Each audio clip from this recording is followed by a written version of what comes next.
Hello everyone, how are you all? I hope you all are fit and fine at your home. Students, up to chapter 5 work was over. Now it is time to start chapter 6. Let us see. Chapter 6 है एकता की शक्ति। बच्चों, ये कहानी है। इस कहानी में एक बुजुर्ग वृक्ष के द्वारा बुजुर्ग पेड़ को मान लिया गया है। एक उसमें व्यक्ति मानकर जो जीव जंतुओं के अंदर जो डर था उसको बहुत ही संवेदनापूर्ण तरीके से दूर किया गया है। आइए पढ़ते हैं पहले कहानी। एक घना जंगल था, खूब हरा भरा और पशु पक्षियों से भरपूर। सभी पशु पक्षी हिलमिल कर रहते थे। वहाँ किसी को कोई कष्ट नहीं था। अचानक एक दिन एक पेड़ के नीचे घास और सूखे पत्तों पर चलने के दौरान पशुओं को कुछ अजीब चीज़ें दिखाई दी। अजीब अजीब सी चीज़ें उनको दिखी। क्या था वो? आइए देखते हैं। सबने मिलकर वह जगह कुछ और साफ की तो देखा कि वहाँ ढेर सारी कुल्हाड़ियाँ पड़ी हुई थी। लोहे की कुल्हाड़ियों को देखकर ऐसा लगता था मानो किसी ने उन्हें वहाँ छिपा कर रखा है। कुल्हाड़ियों पर एक नज़र डालकर जानवर तो आगे बढ़ गए, परंतु पेड़ों के चेहरों पर हवाइयाँ उड़ने लगी। उन्हें लगा कि अब उनकी सुख शांति के दिन समाप्त होने को आ गए हैं। ज़रूर इन कुल्हाड़ियों को किसी लकड़हारे ने एकत्रित किया होगा और किसी ना किसी दिन वह हम सबको ज़मीन में मिलाने के लिए आ धमकेगा, यानी वो काट देगा कुल्हाड़ी से। बात जंगल के सबसे बुजुर्ग पेड़ तक पहुंची। वह बहुत ऊंचा तो था ही, उसका तना भी काफ़ी मोटा था। दूर से ही देखने से लग रहा था कि उसने काफ़ी दुनिया देखी है। उसने परेशान हाल पेड़ों से पूछा, तुम क्यों रो रहे हो? पेड़ों ने एक स्वर में कहा, हमारे बीच ढेर सारी कुल्हाड़ियाँ मिली हैं। ज़रूर यह किसी लकड़हारे का काम है। जल्दी ही वह आएगा और हमें काट कर ज़मीन में मिला देगा। अब हमारी सुख शांति के दिन गिने चुने ही हैं। बुजुर्ग पेड़ ने पूछा, खाली कुल्हाड़ियाँ ही हैं या उनमें बेंट भी लगे हैं? पेड़ों ने जवाब दिया, नहीं, अभी तो खाली कुल्हाड़ियाँ ही मिली हैं। बुजुर्ग पेड़ ने इत्मीनान की सांस ली और कहा, तो अभी डरने की बात नहीं है। खाली कुल्हाड़ियाँ हमारा कुछ नहीं बिगाड़ सकती। वह तभी हमें नुकसान पहुंचा सकेंगी जब हमारी जात का कोई उनमें जाकर मिल जाए, यानी जब उसमें बेंट लग जाए या उनका हत्था लग जाए, क्योंकि हत्था लकड़ी का होता है।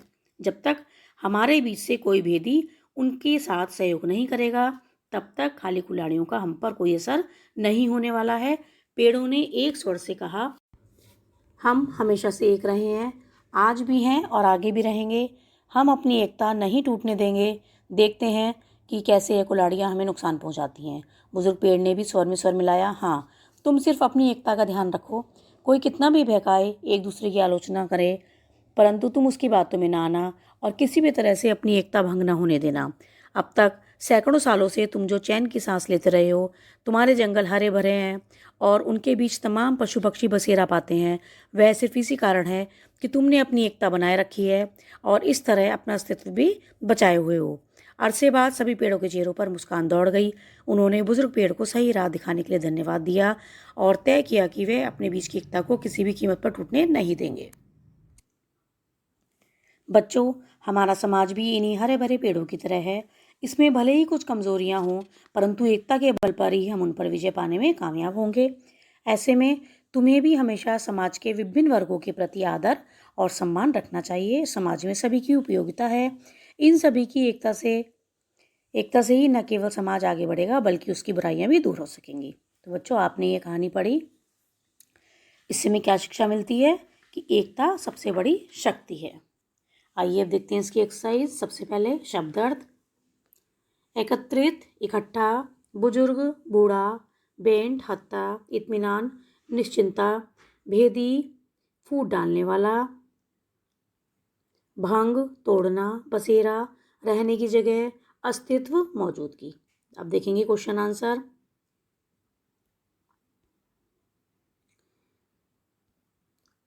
पशुओं को पेड़ के नीचे क्या मिला? पशुओं को पेड़ के नीचे कुल्हाड़ियाँ मिली। सेकंड क्वेश्चन, पशुओं को देखकर पेड़ों के चेहरे पर क्यों हवाइयाँ उड़ने लगी? तो बच्चों, पहले आपको क्वेश्चन से लिखना है। देखिए, कुल्हाड़ियों को देखकर पेड़ों के चेहरों पर हवाइयाँ उड़ने लगी। इसमें क्यों नहीं लिखेंगे, क्यों छोड़कर पूरा सेंटेंस ऐसे लिखेंगे। उत्तर, क्योंकि उन्हें लगा कि अब उनकी सुख शांति खत्म होने वाली है। एक बार फिर से सुन लीजिए। कुल्हाड़ियों को देखकर पेड़ों के चेहरों पर हवाइयाँ उड़ने लगी क्योंकि उन्हें लगा अब उनकी सुख शांति खत्म होने वाली है। ठीक है, नाउ सीधा थर्ड, बुजुर्ग पेड़ कैसा था? बुजुर्ग पेड़ बहुत ऊंचा और मोटा था। फोर्थ, बुजुर्ग पेड़ ने कौन सी मुख्य बात पर ध्यान रखने को कहा? बुजुर्ग पेड़ ने कहा तुम सिर्फ अपनी एकता का ध्यान रखो। नेक्स्ट एक्सरसाइज देखिए, निम्नलिखित कथनों में जिन कथनों को बुजुर्ग पेड़ ने कहा हो उसके सामने बुजुर्ग पेड़ और अन्य के सामने परेशान हाल पेड़ लिखिए। फर्स्ट, तुम क्यों रो रहे हो? किसने पूछा था? बुजुर्ग पेड़ ने। हमारे बीच ढेर सारी कुल्हाड़ियाँ मिली हैं, परेशान हाल पेड़। अभी तो खाली कुल्हाड़ियाँ ही मिली हैं, परेशान हाल पेड़। तो अभी डरने की क्या बात है? तो अभी डरने की बात नहीं है, सॉरी। बुजुर्ग पेड़, तुम सिर्फ अपनी एकता का ध्यान रखो, बुजुर्ग पेड़। Now see the next page. व्याकरण बोध देखिए, एक्सरसाइज का मेल कीजिए।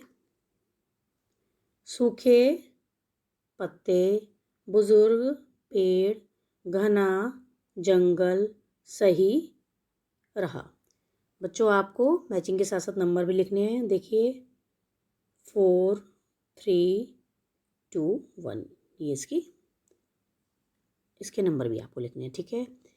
एक्सरसाइज ख, उदाहरण के अनुसार समझिए और लिखिए। देखिए जोड़कर लिखा गया है। एकत्रित, देखिए जो छोटी है, इत में जो छोटी है ये यहाँ पर अपने मूल रूप में है, लेकिन जब आप इसको मिलाकर लिखेंगे तो ये मात्र रूप में त्र के ऊपर लग जाएगी। देखिए इस प्रकार से एकत्रित। इसी प्रकार विस्तार प्लस इत, विस्तारित। पीड़ा प्लस इत, पीड़ित। व्यथा प्लस इत, व्यथित। चर्चा प्लस इत, चर्चित। एक्सरसाइज ग, शब्दों को शुद्ध करके लिखिए। देखिए कुल्हाड़ियाँ गलत लिखा है, इस प्रकार से लिखेंगे। ड़ पर छोटी की मात्रा आएगी। एकत्रित में त पर छोटी की मात्रा इस प्रकार लगेगी। इसी प्रकार बुजुर्ग में जो र है वो ग के ऊपर लगेगा इस प्रकार से।